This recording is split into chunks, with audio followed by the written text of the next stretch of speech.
ciertas, ¿no? Que la iglesia se maneja como una empresa, es cierto. Es triste, pues, ¿no? Aceptar eso. Pero también hay errores ahí que él está diciendo, ¿no? De que hay que salir de la iglesia, que ya no hay que prácticamente está diciendo que es Babilonia la iglesia, ¿no? Porque el único motivo por el cual Dios llama a salir de una iglesia, salir de ella, pueblo mío, dice el Apocalipsis, cuando la iglesia se transforma en Babilonia. Y este mensaje es un mensaje, pues, que distorsionado que da este predicador, este joven predicador, que se autoproclama pastor también. Dice el que ya salgan de la iglesia adventista, ¿no? O sea, presenta todos los defectos de la iglesia que los puede tener, pero los exagera también, ¿no? Porque su fin es mover gente para su movimiento, porque ellos viven también del dinero, ¿no? Recordemos que ellos también reciben dinero, ¿no? Y es una lucha por el dinero ahorita, ¿no? Entonces, yo pienso que hay que seguir en la iglesia adventista a pesar de los errores que pueda haber, porque hay trigo y cizaña, bien claro dijo Jesús, habrá trigo y cizaña hasta el tiempo del fin. Entonces, no podemos exigir o creer que va a haber puro trigo en la iglesia. Ahora, el diezmo que dará la iglesia, porque Elena G. de White dice que la iglesia va a llegar hasta el tiempo del fin.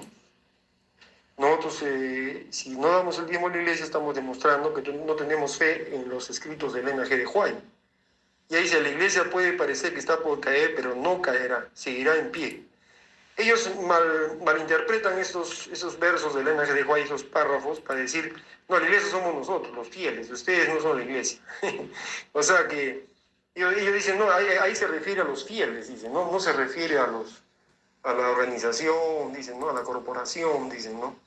No es así. La iglesia, a pesar que es una corporación, Dios quizás no pueda estar de acuerdo en eso, quizás Dios no esté de acuerdo en muchas cosas que la iglesia está haciendo, pero Dios no la desecha porque Él ha dicho que esta iglesia es su pueblo.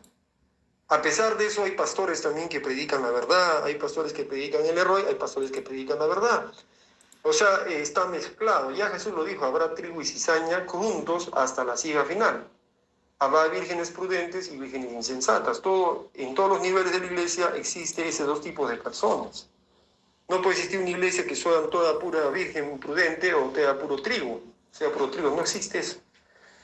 Entonces yo creo que este predicador, el diablo, lo está usando para extraviar a los hermanos sinceros, ¿no? De eso de salir de la iglesia, de no dar el diezmo a la iglesia. Yo pienso que ni Jesús lo hizo así, ¿no? Cuando Jesús estuvo en esta tierra, Él decía a los que curaba, vayan, den su ofrenda al templo, decía, ¿no?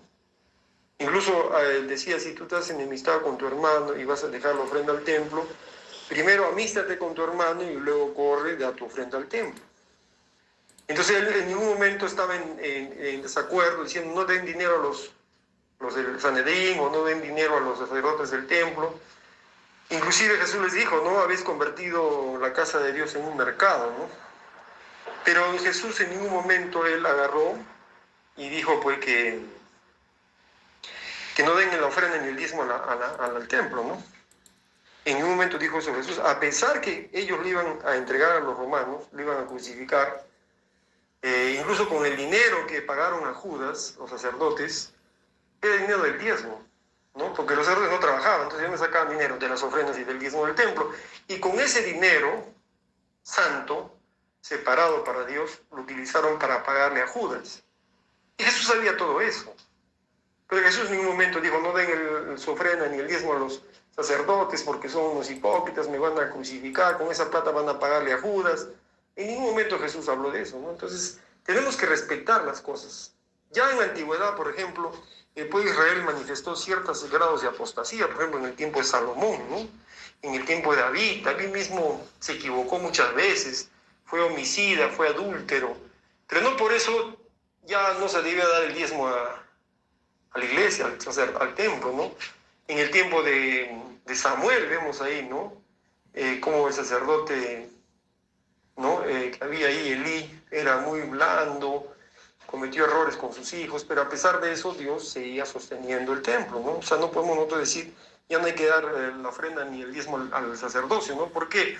Porque así es el pueblo de Dios. Lo único que nos hace pueblo de Dios es que tenemos la doctrina verdadera, somos depositarios de la verdad, y de esos hay gente que sí es fiel. La iglesia, por eso Elena G. de White llegó a decir, de 20 nombres que están inscritos en los libros de la iglesia, ni uno se haya preparado para la vida eterna. O sea, ella lo dijo, de 20 nombres que están inscritos en los libros de la iglesia adventista, no hay ni una sola persona que esté preparada. O sea, fíjate la cantidad, el porcentaje en el que estamos ahorita, en qué nivel estamos, pero no por eso deja de ser el pueblo de Dios. Eso tenemos que tenerlo bien claro. Y yo pienso que esas prédicas no hay que difundir, porque mucha gente la puede confundir, la puede desanimar. Y dice, ¿qué hago? ¿No? ¿En qué creo? Y dice, ya, no quiero nada. Esa es la función del diablo con esas cosas, ¿no? De crear desánimo, desconfianza, ¿no?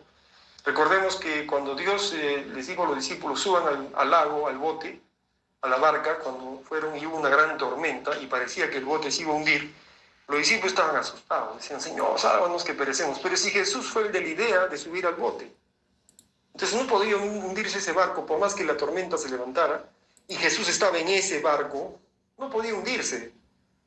Por más que vengan las olas, el agua, los discípulos se asustaron, se desesperaron, pero mientras Cristo estaba ahí, no podía hundirse. Y eso tenemos que tenerlo bien claro.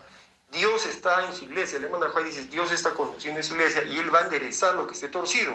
Tengamos fe en que Dios va a llevar al puerto, al noble barco que lleva al pueblo de Dios. Así lo dice ella. Entonces, hay que confiar. Hay que tener fe en lo que dice el Señor a través de su profeta.